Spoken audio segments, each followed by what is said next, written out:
1953.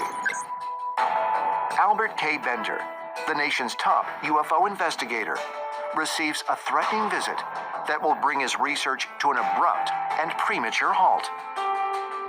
Albert K. Bender founded the International Flying Saucer Bureau. This was during the big UFO flap of 1952 when flying saucers were witnessed over Washington, D.C. and many other areas around the world. And this organization blew up big within that first year. However, just a year later, he suddenly ended the International Flying Saucer Bureau, and people wondered why.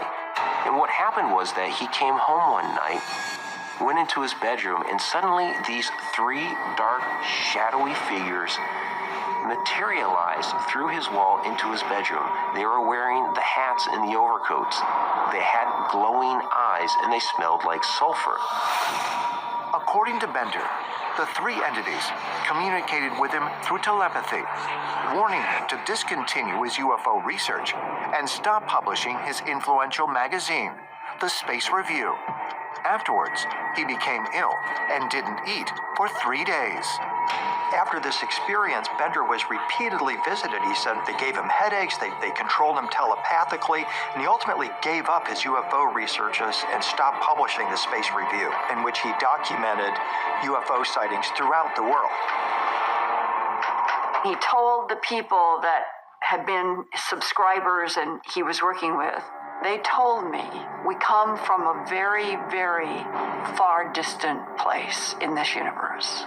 And we have been coming and going from your planet for some time, and we cannot allow you or anyone to interfere. And in fact, we have taken many humans from this planet to cover up our operations until we are done. This is a very influential point in our history, especially in the ufology community, in which shadow entities interfered and thwarted somebody's research and possibly set the field back a number of years. The visitors Albert Bender encountered matched descriptions of what is today known as the Hat Man, but he called them by another name, the Men in Black.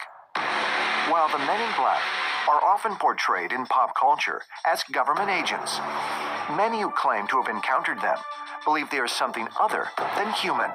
The Men in Black are mysterious and nefarious entities. They're shadowy, they wear black clothing.